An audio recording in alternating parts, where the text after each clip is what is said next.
नमस्कार।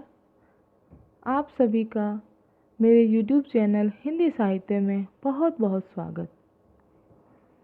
आज हम आपको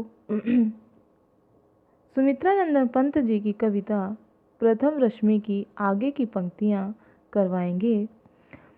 कवि ने इस कविता के माध्यम से प्रातःकालीन की जो प्राकृतिक वातावरण है, जो शोभा है, उसका वर्णन किया है और जो रात्रि का अंधकार है उसके उस वातावरण के बारे में बताया है। तो कवि क्या कहना चाह रहे हैं, देखिए।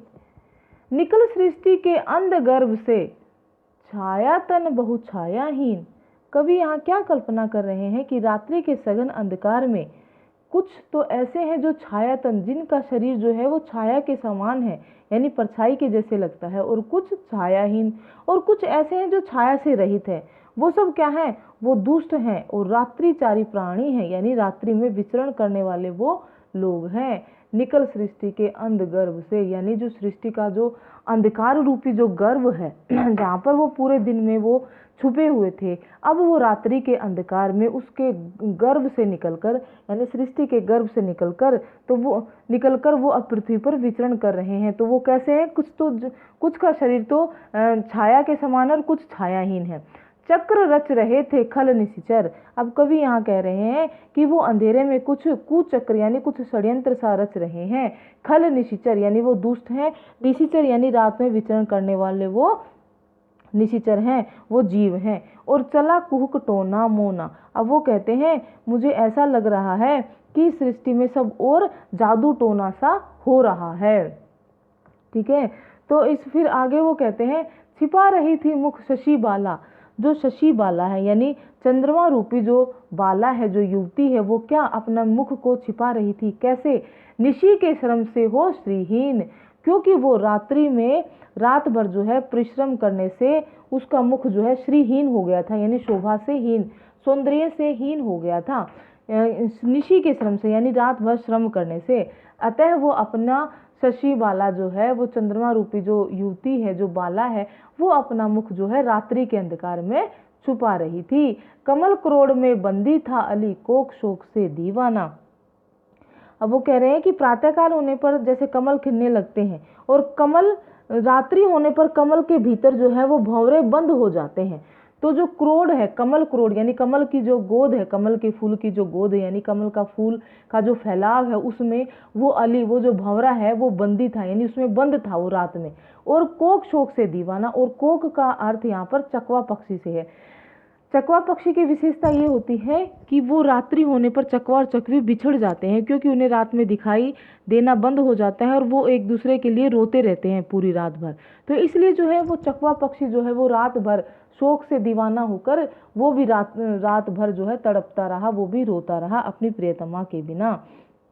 फिर आगे कहते हैं कि अगली पंक्ति में देखेंगे कि मूर्छित थी इंद्रियां स्तब्ध जग। सारा संसार जो है ऐसा लग रहा था कि सारे संसार के प्राणियों की इंद्रियां जो है मूर्छित यानी वो मदहोश हो गई थी, मतलब उनमें कोई भी प्राण शेष नहीं था, है ना।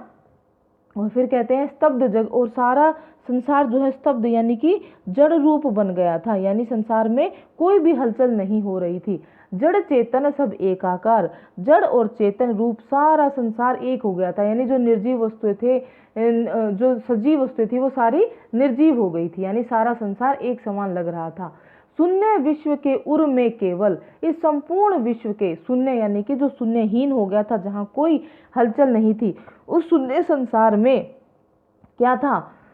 विश्व के उर में, उसके हृदय में केवल सांसों का आना जाना था। सिर्फ जो है जो सजीव प्राणी वो सिर्फ सांसें ले रहे थे, बाकी उनमें कोई भी हलचल या कोई परिवर्तन नहीं हो रहा था, ये सारा संसार निर्जीव हो गया था। फिर वो कहते हैं तूने ही पहले बहुदर्शनी गाया जागृति का गाना। ऐसे जो है शांत वातावरण में, जो संपूर्ण रूप से जहाँ पर निर्जीवता थी, सजीवता नहीं थी, ऐसे वातावरण में हे सूर्य की प्रथम किरण, तूने ही आकर जागृति का गाना गाया, अर्थात सबको जगाया। हे बहुदर्शनी, हे अनेक प्रकार से दर्शन करने वाली, सब ओर से सबको देखने वाली है सूर्य की प्रथम किरण, तूने ही आकर सबको जगाया, तूने जागृति का गाना गाया कि उठ जाओ उठ जाओ। फिर वो कहते हैं श्री सुख सौरभ का नभ चारणी गूंथ दिया ताना बाना। अब तूने किस चीज का ताना बाना बुन दिया कि संपूर्ण प्रकृति में, सारे वातावरण में तेरे आने से हे नभ चारणी, हे नभ में विचरण करने वाली प्रातःकालीन सूर्य की किरणें, तूने इस संसार में नवीन शोभा के सुख के पराग का ताना बाना बुन दिया। श्री सुख सौरभ का, सुंदरता का और सुहानेपन का जो है तूने एक ताना बाना गूंथ दिया, बुन दिया। हे नभचारिणी, हे आकाश में विचरण करने वाली सूर्य की प्रथम किरण। ठीक है, तो कवि ने यही बताना चाहा है कि रात्रि काल के वातावरण में रात होने पर जब पूरे संसार में मतलब जो है निर्जीवता सी फैल गई, तो सूर्य की जब पहली किरण आई तो उसने आकर इस संसार में हलचल उत्पन्न की। अब आगे की पंक्तियां देखेंगे।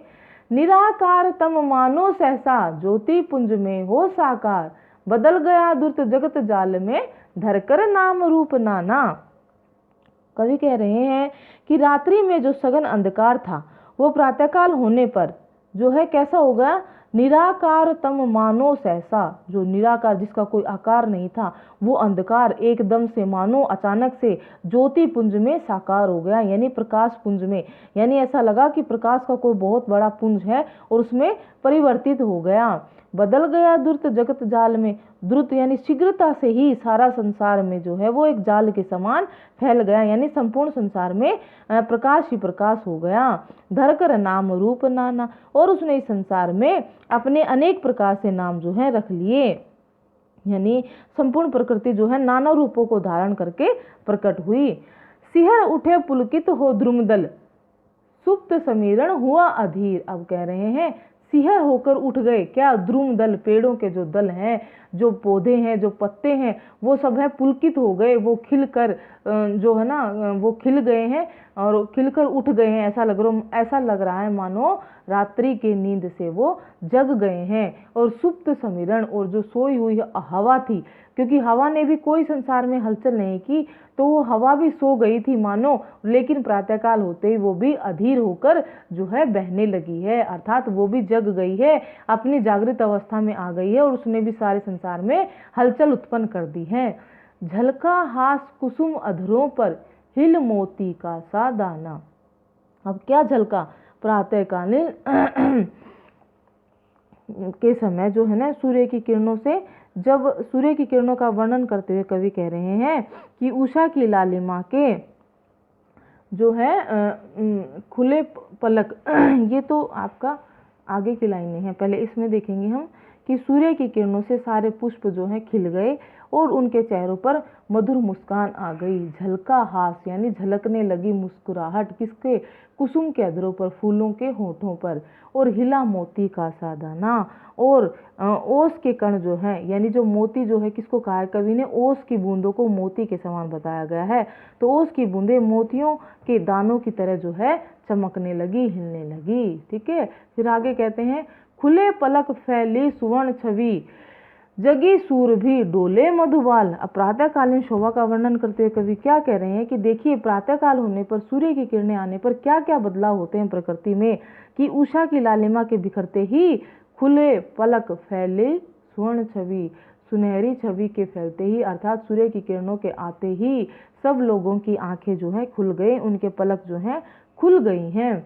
जगी सूर भी जो है कौन जग गई है, प्रकृति जग गई है। डोले मधुबाल, और जो छोटे छोटे भंवरों के बच्चे हैं, भंवरों के जो छोटे छोटे बच्चे हैं वो संपूर्ण वातावरण में इधर से उधर डोल रहे हैं, घूम रहे हैं।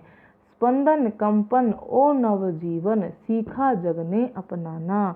अब वो कहते हैं कि संसार ने प्रातःकाल की रश्मि, जो पहली किरण है उससे ही हिलना डुलना, कंपन स्पंदन यानी कि हिलना डुलना जो है वो सीखा है। नव जीवन, नया उसमें जीवन का संचार हुआ है। सीखा है जग ने अपनाना, और उस नए जीवन को अपनाना सीख लिया है। फिर वो कहते हैं प्रथम रश्मि का आना, रंगणी तूने कैसे पहचाना। कवि फिर से उन्हीं पंक्तियों को दोहराते हुए कहते हैं कि हे रंगणी, हे रंगीली चिड़िया, तूने सूर्य की पहली किरण को आना कैसे पहचान लिया, अर्थात तुझे कैसे आभास हो गया इस बात का। कहाँ कहाँ हे बाल विहंगनी, पाया यह स्वर्गिक गाना, कहाँ कहाँ से तूने, हे छोटी सी, हे अल्प अवस्था वाली चिड़िया, तूने ये स्वर्गिक गाना, स्वर्ग में गाया जाने वाला ये मधुर गान तूने कहाँ से सीखा, कहाँ से पाया, किसने तुझे ये सब सिखाया। तो इस प्रकार आपकी कविता यहाँ, कविता की लाइनें यहीं समाप्त होती हैं। तो इस प्रकार हम ये कह सकते हैं कि कविवर पंत जी ने प्रातःकालीन प्रकृति का बड़ा ही सुंदर मानवीकरण अलंकार प्रयोग करते हुए बड़ा ही सुंदर वर्णन किया है, और जो है उन्होंने अनेक प्रकार के जो है वो दिखाए हैं, अपनी छायावादी शैली में इसको प्रस्तुत किया है, और उत्प्रेक्षा, रूपक आदि अलंकारों का बड़ा ही सुंदर वर्णन किया है। धन्यवाद। हाँ तो बच्चों, मैं उम्मीद करती हूँ कि मेरे द्वारा हिंदी साहित्य की जो भी व्याख्या की गई है वो आपको अच्छे से समझ में आ रही होगी। इसलिए आप मेरी वीडियोस को आपके जितने भी सहपाठी हैं, विद्यार्थी मित्र हैं, उनके साथ शेयर करें, और इसी तरह की मेरी एजुकेशनल वीडियोस से अपडेट्स होने के लिए मेरे चैनल को सब्सक्राइब करें। Thank you.